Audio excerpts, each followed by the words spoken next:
On June 20th, 1987, in the mountains of Ararat, Turkey officially recognized the discovery of Noah's Ark.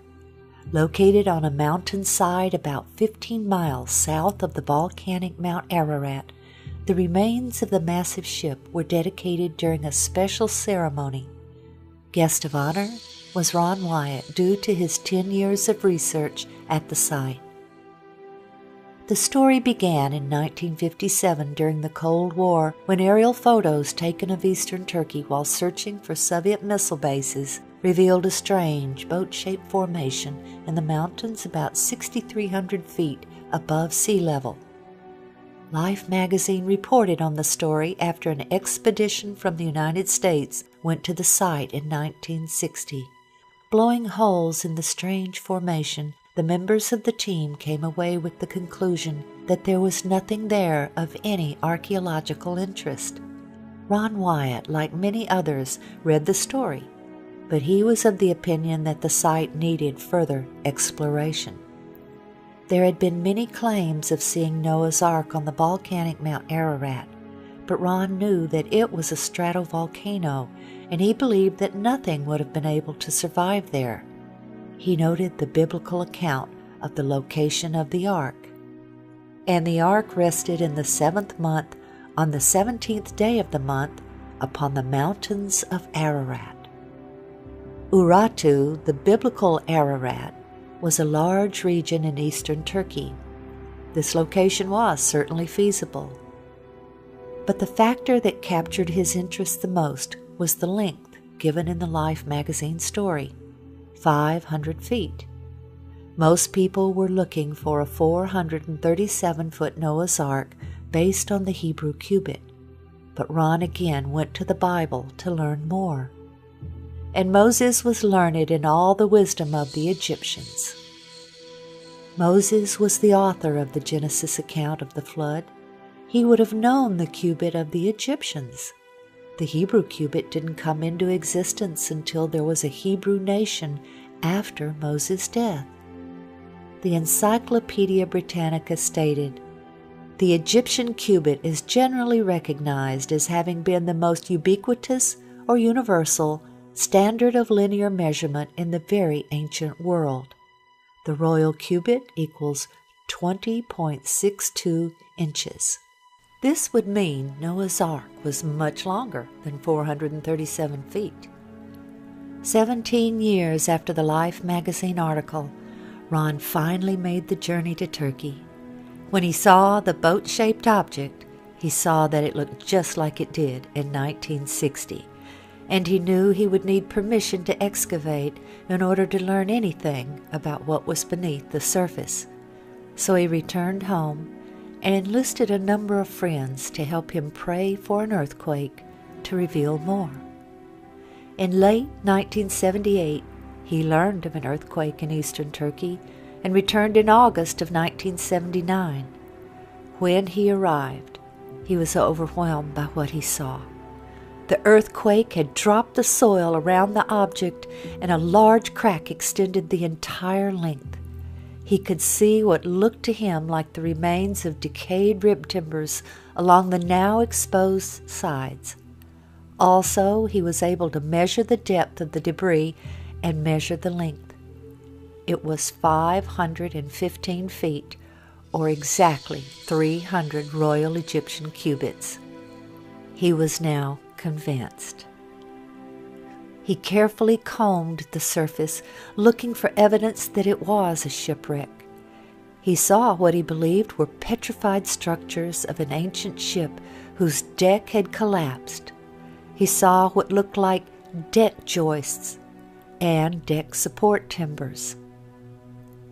Of particular interest was the fact that the ship appeared to be impaled on a large outcropping of limestone. He concluded that this indicated that the ship had slid into the rock from another location. Before he made his first trip to Turkey, he had done an experiment in a nearby lake, building mountain configurations out of rocks and floating a boat model by them to see the reaction of the boat. He noted that a crescent shape caused the water to pull the boat into the crescent where the boat remained and gently floated. The present location did not fit with the results of that experiment, so Ron decided to examine the area above the boat shape. The site was in a moving mud flow, so he followed the mud flow up the mountainside. About 1.5 miles up, he found a crescent shape of mountains. He saw that the mud flow began up here. When he arrived near the top of the ridge, he found an ancient stele, like an ancient billboard, which depicted the boat shape, the familiar mountain ridge, several birds, and 8 faces within the boat shape. Clearly, this was a reference to the ship of Noah and its 8 survivors. He noticed a taller mountain peak on the stele that was no longer visible from that location. He concluded that it was a small volcano that had erupted long after Noah's Ark had landed, and that it had carried the ship down the mountainside about 1 mile, where it was impaled on the limestone outcropping, then covered in lava. The lava then encased the ship like a time capsule. The volcano then collapsed after expending its lava and was no longer visible. He then theorized that as the lava began to decay, water seeped in and allowed the remains to be petrified or fossilized by the process called mineral replacement. Molecule by molecule would be washed away from the remains and replaced by molecules from the objects and substances above it. As he examined the area within the crescent shape, he found a large section, 120 by 40 feet, approximately, of what appeared to be fossilized wood in the ground. He believed this to be the bottom of the ship, the original landing site. His conclusion was that when the floodwaters subsided, the ark sank into the muddy earth. This held the ship upright. Then God sent the wind to dry the face of the earth. The portion of the ship that sank into the mud was now firmly embedded in the ground. Many years later, when the lava carried the ship down the mountain, the main body of the ship was ripped loose. Only this section remained in their original location. Around this area that Ron believed to be embedded petrified wood, he found specimens of rock which looked very unique to him. He took several samples, along with several specimens from the boat shape below. Back home, he sent them for analysis.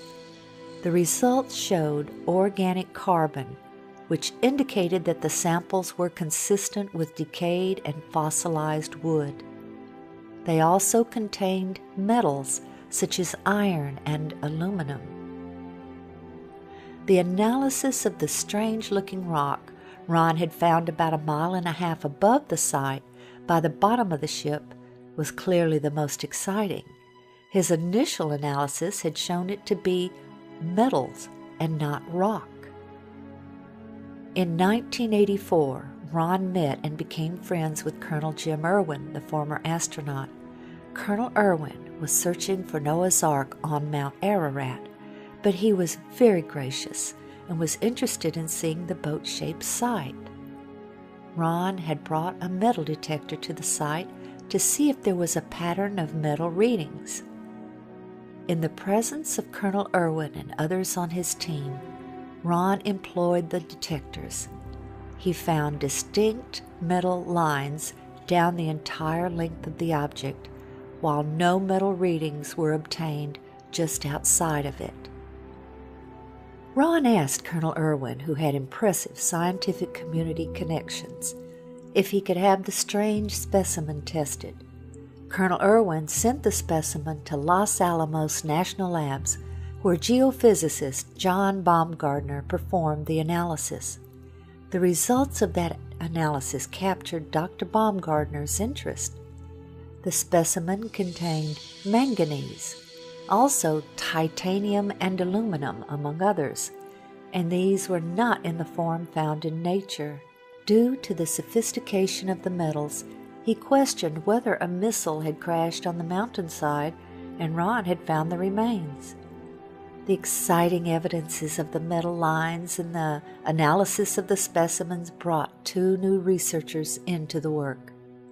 Dr. Baumgardner and David Fasold, a marine salvage expert who knew all about ships and their construction. They both joined the team. Oh, look at that. Oh, well, wait a minute. Wait a minute, let me get a close-up of that. Kind of, You want my hand in there for? Yeah, just to point at those little flakes of iron that are coming out, like right there. There and there. Huh. That's a strong reading.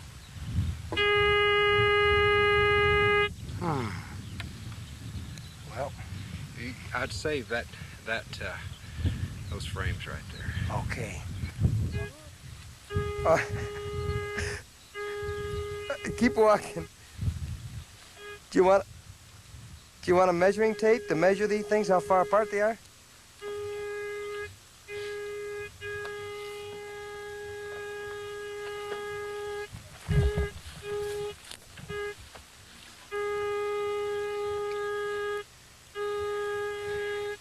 John, as a scientist,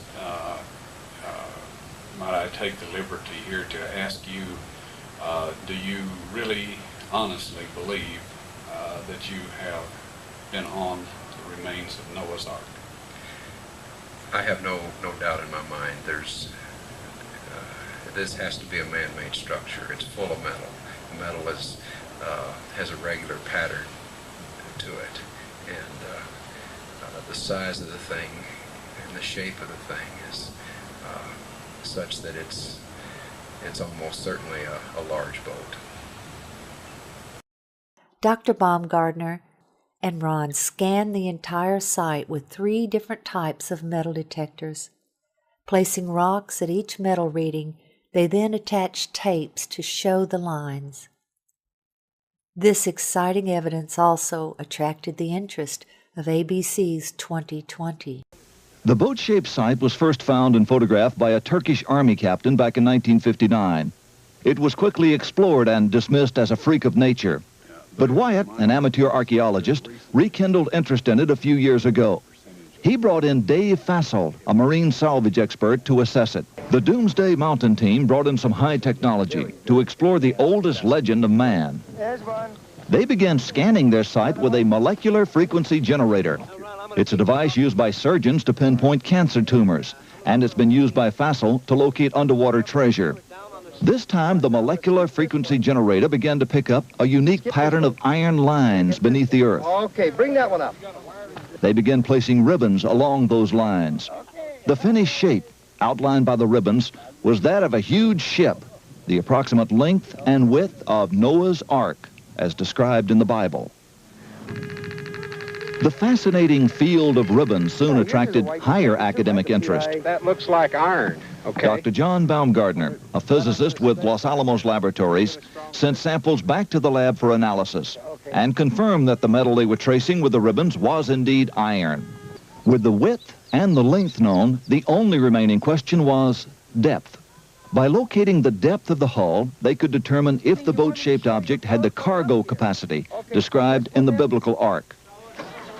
To resolve this final issue, Wyatt and Fasold brought geologist Tom Finner to Turkey with his company's heavy-duty subsurface radar equipment. Gear like this located the black box cockpit recorder on the floor of the frozen Potomac River after the Air Florida crash. It was here, several miles short of the boat-shaped site, that a waiting game began for Finner and the others.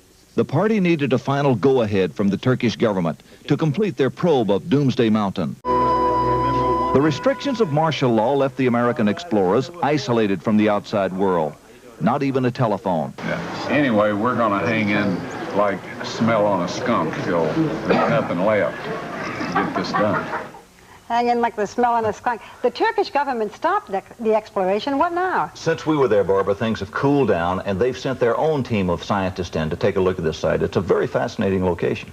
While Turkish scientists and archaeologists did their own research, Ron and his associates continued their work.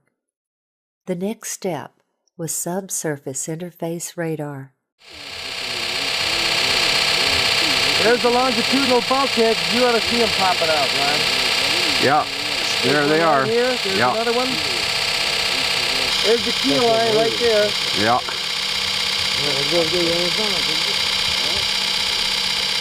Oh, Ron, the lines are there! The lines are there. Okay, we're gonna walk over, Yeah, walk. take a look. Leave it running so everybody knows that we're not cheating here, right? You got it, Toby. Okay, now this is the west bulkhead. Okay, can you look through there and All right, this is the west bulkhead. all right. That was over there. And he walked easterly. Here we start getting the longitudinal bulkheads. Here, here, here, here, here, here, here, here. Okay. Here. You see there how it shows up? Right. The initial scans were very impressive, showing internal structure consistent with bulkheads and rooms. But to be sure they were interpreting the data correctly, Ron took the scan printouts to Geophysical Survey Systems, the developer and manufacturer of the radar. This data does not represent natural geology. It's a man-made structure. These reflections are occurring very periodic, too periodic to be random natural type interface. There was no longer any doubt that this was the remains of something man-made. In late 1986, the Turks announced their decision. The ceremony was set for June 1987. During that ceremony, the governor asked Ron to demonstrate the radar on site for the journalists and military officials. When Ron showed them a readout that he said looked like an intact timber, the governor then instructed a soldier to dig right there. What emerged was this petrified section of fossilized hand-wrought timber. Sectioning showed it to be laminated wood, 5 layers of timber glued together with pitch, clearly visible oozing from the end. This fossilized specimen shows that rivets were used in its construction. Their analysis showed that they contained iron, titanium, and aluminum, among other things, very sophisticated alloys that would be resistant to water. Specimens falling out from the lower end of the ship, identified as slag by an expert in metallurgy, indicated to Ron that Noah filled the hull with slag material from his metal production of the fittings used to build the Ark. More complete radar scans revealed a ship, although damaged and collapsed in places, of very intelligent, modern design with a ramp system at the door which led to each level. In 1990, Ron performed what he called a mini excavation, where he took shovels and bent the blades into a giant razor. He and his associates then shaved off a very thin layer from one section, smoothing it to show the color difference between the structure members and the matrix.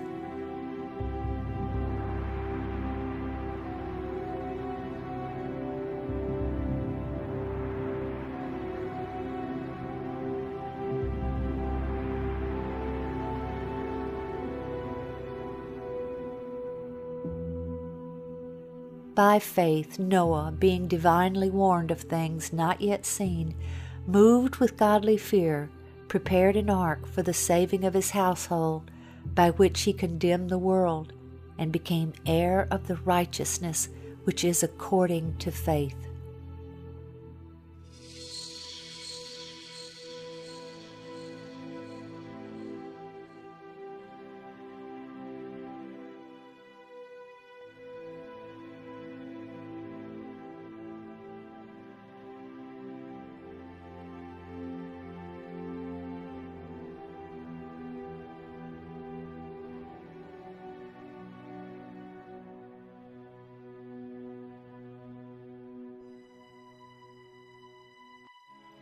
For as in the days before the flood, They were eating and drinking, marrying and giving in marriage, until the day that Noah entered the ark, and did not know until the flood came and took them.